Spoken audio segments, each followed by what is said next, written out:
그러니까 여러분, 이제 2018년 이제 한 해 마지막 주일입니다. 이런 한 해를 시작한 지가 엊그제 같은데, 이런 벌써 이제 마지막이 되었습니다. 이런 세월이 얼마나 빨리 가는지요.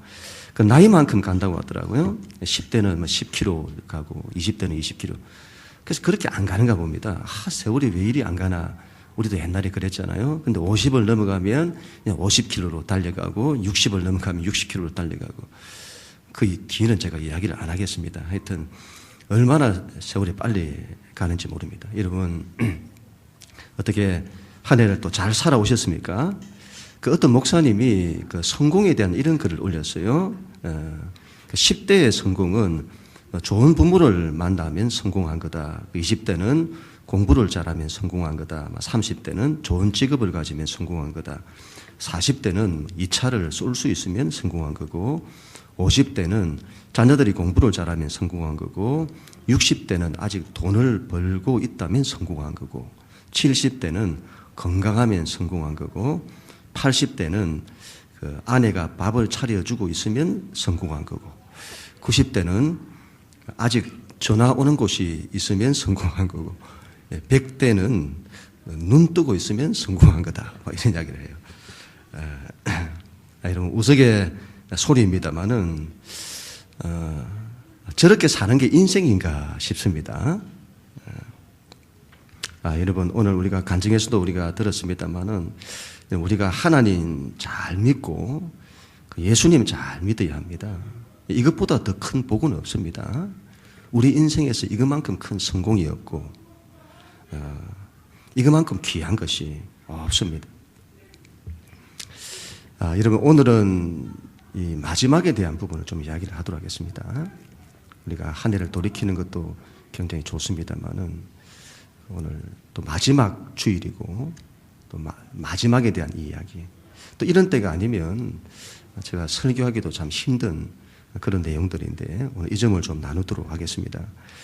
여러분, 지금의 시대를 속도의 시대라고 합니다. 세상이 얼마나 빨리 돌아가는지 모릅니다.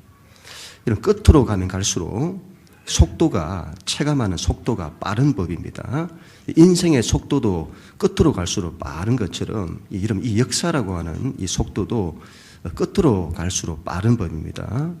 지금 세상이 빛의 속도로 돌아가고 있잖아요. 이것만 봐도 지금 세상이 마지막 때에 가까이 왔다는 것을 우리가 알 수가 있습니다. 여러분, 시작이 있으면 끝이 있는 법입니다. 한 해도 마찬가지이고, 한 해도 시작이 있으면 끝이 있잖아요. 인간의 그 인생도 마찬가지입니다. 그리고 역사도 마찬가지입니다. 여러분, 우리는 세상 나라가 영원할 것 같지만 그렇지 않습니다. 그렇지 않다는 걸 하나님께서 처음부터 보이셨습니다. 하루를 보세요. 하루를 보시면 하루가 시작이 있고 끝이 있잖아요. 해가 뜨고 해가 지고 0시에서 출발해서는 24시까지. 그 1년도 그렇습니다. 1월 1일에서 출발해서 12월 31일까지. 인생도 그렇습니다. 태어나서 죽을 때까지. 그래서 여러분, 시작이 있고 반드시 끝이 있습니다. 끝이 옵니다. 우리는 여러분 안 죽을 것처럼 살아갑니다만은 그렇지 않습니다. 한 해의 마지막이 이런 반드시 오듯이 우리의 인생의 마지막도 반드시 옵니다. 그리고 역사도 마지막이 반드시 옵니다. 오늘 이 점을 좀 나누겠는데요. 여러분, 새로운 시작을 앞두고 있는데, 새로운 시작에 대한 이야기는 우리 송구 영신 예배 때에 1월 1일이 시작되는 그때에 나누도록 하고, 오늘은 이제 마지막에 대한 이야기를 좀 하도록 하겠습니다. 이런 내용들이 조금 낯설지 모르겠습니다만은 잘 들어주시면 좋겠다 싶습니다. 이러면 성경의 첫 번째 책은 창세기입니다. 창세기는 모든 것의 시작을 말합니다. 그리고 성경의 마지막 책이 뭐죠? 요한계시록입니다. 요한계시록이 여러분 어디에 있죠? 여러분, 요한계시록을 구약에서 찾고 그렇게 하시면 안 됩니다. 신구약 성경 제일 마지막에 있습니다. 여러분, 창세기가 시작을 말한다면 요한계시록은 마지막 종말을 말합니다. 이 세상 역사에 끝이 없다는 분들이 있습니다. 그렇지 않습니다. 성경이 그걸 계시합니다. 창세기와 요한계시록 시작과 끝, 반드시 끝이 있습니다. 마지막 때가 옵니다. 마태복음에는 예수님의 5편의 긴 설교가 등장을 합니다. 이걸 대강화라고 하는데 긴 설교를 말합니다. 여러분, 예수님의 긴 설교, 5번의 긴 설교가 있는데 그 설교 가운데 예수님 십자가에 돌아가시기 전에 마지막으로 하셨던 설교가 있는데 그 설교가 바로 종말에 대한 설교입니다. 우리는 종말하면 싫어하고 거부감부터 먼저 가집니다. 이전에 시한부 종말론 때문에 한국 교회에 많은 폐단이 있었습니다. 그래서 종말에 대한 거부감들이 많죠. 마음은 이해를 합니다만은 그렇다고 이러면 종말을 무시하면 안 됩니다. 예수님께서 얼마나 강조하셨는지 모릅니다. 마태복음 24장, 25장 이 2장에 걸쳐서 그렇게 많은 분량으로 이 부분을 강조하셨습니다. 예수님은 제자들에게 종말에 대한 신앙을 가르치셨습니다. 교회는 종말에 대한 신앙을 가르쳐야 합니다. 종말에 대한 부분. 예수님 왜 그걸 그렇게 강조하셨을까? 종말은 하나님 역사 전체에 대한 최종 그림입니다. 최종 설계도와 같은 겁니다. 이게 없으면 집을 전혀 엉뚱하게 짓는 것과 같은 겁니다. 이런 종말 신앙이 있어야 합니다. 이게 없으면 사람들이 깨어 있지를 않습니다. 종말 신앙이 없으면 신앙이 잠을 잡니다. 믿음도 없고 열심도 없고 헌신도 없고 종말 신앙이 있어야 합니다. 그래야 우리 신앙이 깨어 있을 수 있습니다. 예수님은 종말에 대한 여러 징조를 말씀하셨습니다. 이런 징조가 일어날 거다. 그러면 마지막 때가 가까운 줄을 내가 알아야 한다. 그런데 그런 여러 징조들 가운데 특별히 여러분 마지막 때에 대환란이 올 거라고 하셨습니다. 선지자 다니엘의 예언처럼 멸망에 가증한 것이 거룩한 것에 서게 될 거다. 그걸 보거든 그때가 대환란의 시작인 줄 알아야 한다. 그런 말씀이죠. 이게 여러분 거룩한 곳이라고 하는 것은 성전을 말하는데 그 성전 안에 멸망에 가증한 것이 선다. 지금 예루살렘에 있는 성전은 2000년 동안 파괴되어 있습니다. 이게 파괴되어 있어요. 다 무너져 있습니다. 그래서 여러분 대환란이 시작되기 위해서는 성전이 있어야 하는데 성전이 있어야 되잖아요. 그곳에 멸망에 가증한 것이 선다고 하잖아요. 그런데 여러분 올해 미국이 미 대사관을 텔아비브에서 예루살렘으로 이전을 했습니다. 그리고 제3성전에 대한 이야기가 나오고 있습니다. 지금 예루살렘 성전터에는 이슬람 황금돔 사원이 있는데 그래서 여러분 그 이슬람 사원을 무너뜨리고 성전을 세운다는 것은 현실적으로 불가능합니다. 그래서 여러분 이슬람 사원을 그대로 두고 성전을 세우는 계획이 진행이 되고 있다고 합니다. 그래서 요즘 제3성전 이런 말들이 굉장히 많이 회자가 되고 있어요. 이런 제3성전에 대해서 관심을 가져야 합니다. 이스라엘에서 정통 유대인들은 이 부분을 다 준비를 다 끝냈다고 하잖아요. 이게 세워지면 대환란의 시작으로 봐야 합니다. 이런 근동 지역의 문제는 그 지역만의 문제가 아니고 전 지구적인 문제입니다. 제3성전이 세워지면 세상은 혼돈으로 가게 될 것입니다. 그리고 여러분 마침내 적그리스도가 그 정체를 드러내게 될 것입니다. 요한계시록 13장에 보면 두 짐승이 등장을 합니다. 하나는 바다로부터 나온 짐승이고 또 하나는 땅으로부터 올라온 짐승입니다. 용이 바다 위에 있습니다. 바다는 혼돈과 죽음을 상징하는데 그 위에 용, 사탄을 말하죠. 사탄이 있습니다. 그 사탄의 권세를 받은 적그리스도가 바다로부터 올라오게 될 것입니다. 땅으로부터 올라온 짐승은 선지자 역할을 합니다. 그는 사람들을 말로서 미혹하여 바다에서 올라온 짐승인 적그리스도를 경배하게 할 겁니다. 이 두 짐승이 하나님과 성도들을 대적하게 될 겁니다. 그래서 이 두 짐승이 뭐냐 이 말이죠. 이 두 짐승이 뭐냐. 바다에서 올라온 짐승을 정치 권력이라고 하고 땅에서부터 올라온 짐승을 종교 권력이라고 합니다. 이건 여러분 틀림이 없습니다. 왜냐하면 예수님 당시에 예수님을 누가 죽였는지를 보면 합니다. 예수님을 누가 죽였죠? 당시 정치 권력과 종교 권력이 죽입니다. 로마 제국을 대표하는 총독 빌라도와 유대 종교를 대표하는 종교가 예수님을 죽입니다. 당시를 보는 로마 정치와 이 유대 종교는 서로 싸우고 난리입니다. 였습니다. 그런데 예수님을 죽이는 일에 하나가 돼요. 연합을 합니다. 당시는 유대교 안에 종파들이 여럿이 나누어져서 종파들끼리 서로 못 잡아먹어서 난리였습니다. 그런데 이 섞일 수 없는, 하나가 될 수 없는 이들이 예수님을 죽이는 일에 서로 하나가 됩니다. 중세 때를 보세요. 황제와 정치 권력을 대표하는 황제와 종교 권력을 대표하는 교황이 서로 갈등하고 싸웁니다. 하나는 정치 권력이죠. 하나는 종교 권력입니다. 그런데 그들이 하나님 나라를 대적하기 위해서 하나가 되는 거죠. 로마 제국은 여러분, 로마 제국은 하나의 나라가 아닙니다. 로마가 여러 나라를 정복하여 여러 나라와 그 왕들이 로마 황제에게 충성하는 연합국가입니다. 유대교도 마찬가지입니다. 여러 종파들이 하나가 된 연합 종교입니다. 앞으로 여러분 적그리스도가 등장할 건데 이건 정치 권력인데 연합 정부, 단일 정부로 등장하게 될 거다 그 말이죠. 종교 권력이 등장하게 될 건데 연합 종교, 단일 종교로 등장하게 될 거다. 지금 여러분 전 세계 종교를 하나로 통합하는 운동이 일어나고 있습니다.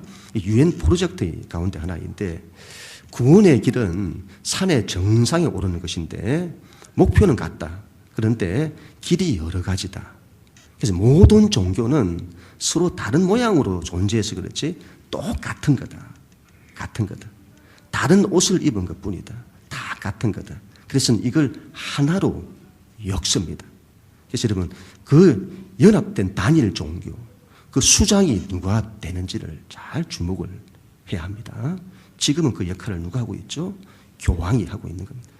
짐승이 음료를 등에 입고 세상을 유혹합니다. 요한계시록 17장이죠.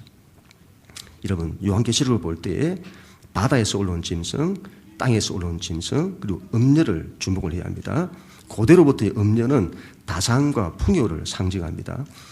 지금 시대가 어떤 시대인데 음료냐? 그렇지 않습니다. 지금 시대의 모양으로 다른 옷을 입고 있습니다. 예수님을 죽였던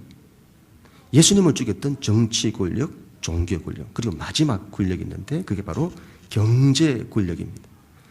대중은 빵에 관심이 있습니다. 지금으로 하면 물질적 풍요와 기술 문명입니다. 돈의 원리가 지배하는 시대입니다. 시장이 지배하는 시대. 그런데 여러분 적그리스도가 이 음료를 등에 입고는 온 세상 사람들을 유혹합니다. 여러분 희한한 것은 그 음료를 누가 죽이는가 하면 요한계시록의 말씀에 보면 짐승이 죽입니다. 앞으로 이 세상이 무너질 것입니다. 그리고 아마 전체주의 세상이 등장할지 모르겠습니다. 이런 온 세상 사람들이 대환란으로 고통할 때에 여러분 바다, 혼돈의 바다, 혼돈이죠. 혼돈의 그 세상에서부터 짐승이 나올 겁니다. 그리고 적그리스도가 광명한 천사를 가장하여 등장하게 될 겁니다. 그가 온 세상 사람들의 빚을 탕감해주고 그들에게 복지를 약속하며 유토피아를 약속할 겁니다. 세상 사람들은 자신들의 경제적인 이 문제를 해결해 줄 그 사람에게 온 세상 사람들이 모든 권세를 그 사람에게 주고 그 사람을 따르고 그에게 절대 순종하게 될 것입니다. 이런 것들이 마지막 때의 징조, 요한계시록이 말하는 징조들이다. 그러나 여러분 이런 것들이 종말에 대한 절대 징조는 아닙니다. 이런 종말에 대한 절대 징조는 마태복음 24장 14절의 말씀입니다. 이 천국 복음이 모든 민족에게 증언되기 위하여 온 세상에 전파될 것인데 그제야 끝이 오리라.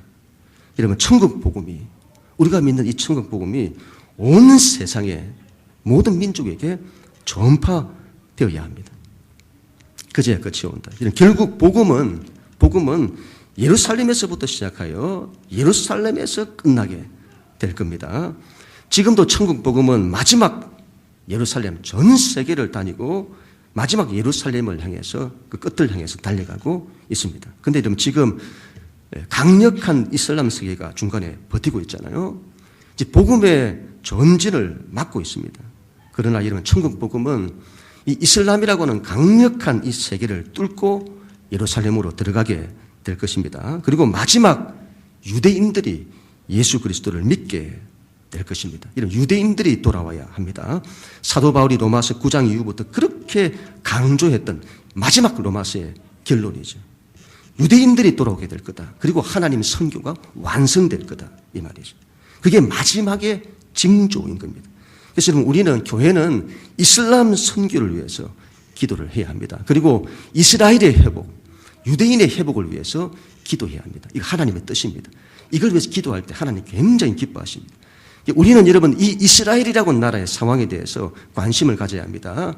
지금 여러분, 이스라엘 이 나라의 영적인 상황이 심상치가 않습니다. 메시아닉 유대인이라고 하죠. 메시아닉 유대인. 유대인인데 예수님을 핍박하고 죽였던 그 유대 민족인데 그들 중에 예수님을 믿는 이들을 메시아닉 유대인이라고 합니다. 그런데 이 사람들이 지금 일어나고 있습니다. 뭔가 영적인 중대한 시점에 있다는 것을 우리가 알 수가 있습니다. 교회는 어디에 관심을 가져야 되느냐? 하나님의 역사에 거대한 물결이 있습니다. 교회는 그 시대를 분별하고 그 하나님의 역사에 동참을 해야 합니다. 그걸 위해서 기도하고 그 뜻을 이루고자 우리 교회가 맡은 바 작은 부분일지라도 하나님의 역사에 동참하고자 해야 합니다. 하나님이 기뻐하십니다. 교회는 이번 마지막 때 하나님 나라의 완성을 위해서 기도하고 사역해야 합니다. 이런 종말에 대한 이 말인데, 이 종말에 대한 이 말을 하면 두려움을 먼저 가지시는 분들이 있습니다. 이런 그렇게 하지 마세요. 여러분, 두 가지 종말을 하면 여러분 두 가지 반응이 일어난다고 하는데, 두 가지 반응이 일어난대요. 세상 사람들은 종말에 대해서 관심 없습니다. 종말이 안 올 거라고 생각을 하고 있고, 종말이 오든지 안 오든지 관심 없습니다. 그러나 믿는 자는 깨어 준비해야 합니다. 두 가지 반응이 있을 거라고 합니다. 첫째는 생존주의라고 하죠. 어려운 때, 어려운 시대로 넘어가면 자기가 살 국리만을 찾는다는 겁니다. 믿는 사람이. 두 번째는 복음주의라고 합니다. 자기가 사는 것이 아니라 이 세상을 살리기 위해서 헌신하는, 뛰어드는 사람들이 일어날 거다. 이 말이죠. 여러분들은 어디에 속하시기를 원하십니까? 여러분, 종말은 믿는 우리에게는 두려움의 때가 아닙니다. 그때는 가장 큰 추수의 때입니다. 세상에는 대환란이 있지만 반대로 하나님의 역사도 가장 크게 일어나서 수많은 영혼들이 예수님께로 또 돌아오는 역사들이 일어나게 될 것입니다. 그리고 예수님 재림하셔서 적 그리스도를 멸하시고 하나님 나라를 완성하실 것입니다. 종말에 대한 말씀이 불편할지 모르겠습니다. 그러나 여러분, 종말은 믿는 우리에게는 두려움이 아니라 희망입니다. 우리의 믿는 바가 반드시 승리하고 하나님 나라가 완성된다는 것을 말씀하는 겁니다. 그래서 요한계시록은 희망의 책입니다. 우리는 요한계시록을 희망으로 읽어야 합니다. 요한계시록은 마지막 때의 예언이다 해서는 두려움을 가지고 이거 딱 제껴두고 그렇게 하지 마세요. 요한계시록은 희망으로 읽어야 합니다. 현실의 아픔과 고통 속에 있는 성도들에게 너희는 낙심하지 마라. 너희 믿는 바가 승리한다. 하나님 나라가 승리한다는 것을 약속하는 것입니다. 모든 인생의 고통의 문제가 끝나는 그때가 온다. 그때가 온다. 그리고 우리는 깨어 있어야 하는 거죠. 우리의 이 믿는 신앙은 현실에 뿌리를 내려야 합니다. 신앙은 여러분 현실에 발을 딛고 있어야 합니다. 현실을 도피하지 마시고 현실에 발을 딛고 있어야 합니다. 그러나 여러분 우리 잘 기억해야 됩니다. 현실에 발을 딛고 있으나 그러나 현실에 빠져들면 안 됩니다. 이런 세상 나라와 시대의 물결에 빠져들면 안 됩니다. 믿는 사람은 하나님의 물결, 하나님 나라의 물결, 복음의 물결을 타야 합니다. 믿음으로 일어서야 합니다. 믿음을 여러분 잃지 않아야 합니다. 마지막 시대는 이 사탄의 권세들이 성도의 권세를 다 깨뜨린대요. 믿음을 다 깨뜨린다 이 말이잖아요. 믿음을 잊지 않아야 합니다. 여러분 예수님 말씀하시잖아요. 내가 이 세대에 믿음을 보겠냐? 장차 믿음을 보겠냐? 여러분 믿음으로 살아야 합니다. 깨어 여러분 기도해야 합니다. 지금 세상이 얼마나 무서운지요. 여차하면 신앙을 잃어버립니다. 우리가 신앙을 갖지 못하도록 만들어요. 여차하면 여러분 우리 자녀들 신앙교육을 제대로 해야 됩니다. 여차하면 자녀들이 신앙을 잃고 다 망합니다. 다 죽어요 여러분. 여러분 우리가 힘을 내야 합니다. 힘을 내야 합니다. 우리의 믿는 바가 반드시 승리하게 될 것입니다. 자꾸 세상으로 가지 마세요. 하나님 나라를 위해서 살아야 합니다. 하나님 나라를 위해서. 그게 얼마나 복된 삶인지. 종말에 대한 신앙이 있어야 합니다. 초대 교회 교인들이 얼마나 종말에 대한 신앙을 가졌는지 모릅니다. 얼마나 주님 속히 오시기를 기다렸는지 모릅니다. 오늘 우리가 읽은 말씀이 성경 마지막 구절이에요. 성경 마지막 구절.